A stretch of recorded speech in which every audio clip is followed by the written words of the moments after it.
Olá pessoal, sejam bem-vindos ao canal da Clínica da Mente. Hoje a gente está aqui para conversar sobre um tema novo, um tema que a gente ainda não abordou em outros vídeos, outras palestras. A gente vai falar sobre o transtorno de estresse pós-traumático, que é algo que acontece com qualquer pessoa devido a várias situações. Então é importante a gente diferenciar, né? O que é esse estresse, né? Quando a gente fala do TEPT, famoso, né, essa sigla, nada mais é do que quando a gente passa por um evento, se ele gera consequências, se ele gera um sofrimento, uma dor grande na gente, isso daí a gente classifica como um estresse, um estressor ao nosso organismo. É algo ruim, é algo que a gente não gostaria de estar vivenciando, só que quando a gente passa por um momento delicado, seja um acidente, uma luta, uma fuga, um assalto, às vezes uma violência sexual, às vezes uma briga com o marido, algo muito traumatizante, às vezes uma humilhação num trabalho. Isso pode gerar um estresse pós-traumático na gente. E como é que a gente faz essa classificação e essa diferenciação se eu vou necessitar tratar e se isso vai passar naturalmente, se isso for uma situação cotidiana e eu vou absorver de uma forma mais saudável, que o nosso organismo também, a gente se adapta a essas situações. O estresse agudo, ele é algo muito rápido, ele pode persistir durante às vezes uns 30 dias, do fator estressante até 30 dias após.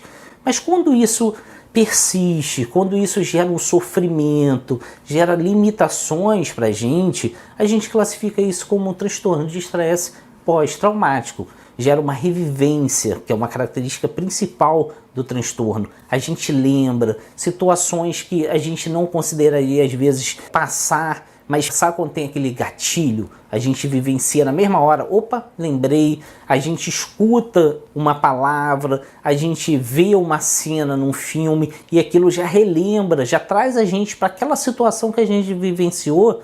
Isso a gente considera um estresse pós-traumático.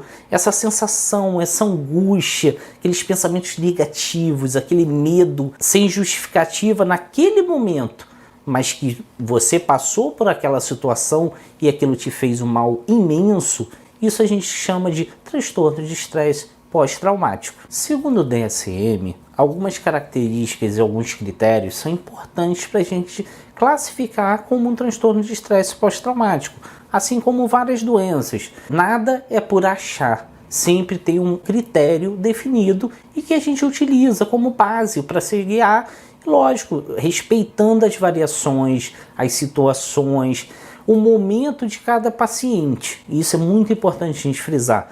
Vocês não são o livro em que a gente vai classificar de acordo com o número. Existem as diferenças entre cada indivíduo. Então é importante que, para a gente fechar esse diagnóstico, a gente tenha que ter alguns critérios que a gente chama de critérios AIS, que são os critérios envolvendo risco de morte, aquele risco com trauma que gera um medo excessivo de você morrer ou passar por uma situação que você quase venha a morrer. Dois exemplos importantes e também fazem parte do transtorno é a revivência da situação, do trauma que você passou. Isso está presente em todo indivíduo que teve um trauma. Da mesma forma, a esquiva, a gente evitar situações, evitar falar, se esconder, ficar mais isolado, ela está presente no nosso dia a dia.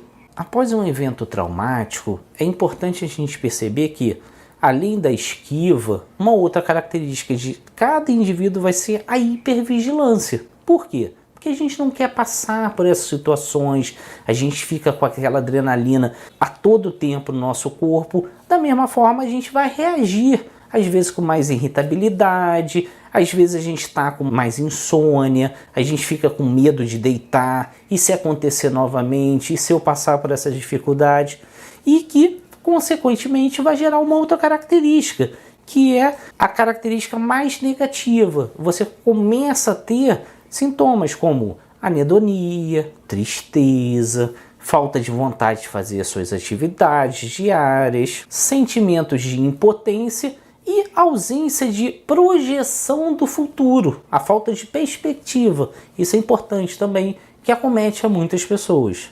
Como é que eu saio disso, Romo? Como é que eu me vejo dentro dessa situação? Uma situação quando eu percebo eu estou isolado, eu estou sofrendo, eu estou sem sentimentos, sem projeção para o futuro. Como é que eu faço para sair disso? Simples, vamos buscar ajuda. Primeiro passo é levantar a mão e falar, não estou bem, eu preciso de alguém capacitado para me ajudar. E esse profissional é o psicólogo, é o psiquiatra, que vão estar ali com medicação ou sem medicação, não tem problema. O problema é você não tratar. Por quê? Não melhora sozinho. Ele faz com que você tenha consequências limitantes que vão cada vez mais te incapacitar para o convívio social com outras pessoas, para o trabalho, para o seu dia a dia, com sua esposa, com seu filho. Então é importante que você busque ajuda. Você vença esse medo, essa angústia, esse trauma e você comece a buscar a sua felicidade. Se você já passou por uma situação que vira e mexe fica remoendo na sua cabeça, te gera aflição, te gera um pouco de angústia, busque ajuda. Oriente alguém que passou por isso e comentou com você, porque isso vai fazer diferença. O tempo da busca por tratamento, por ajuda. Quanto mais tempo a gente reluta em buscar ajuda, mais a doença vai dificultando o nosso retorno ao nosso dia a dia. Espero que vocês tenham gostado. A gente tem vídeos novos todas as quintas-feiras. Se inscreva no nosso canal, que você vai estar ajudando a mais pessoas com conteúdo de qualidade da psiquiatria e da saúde mental.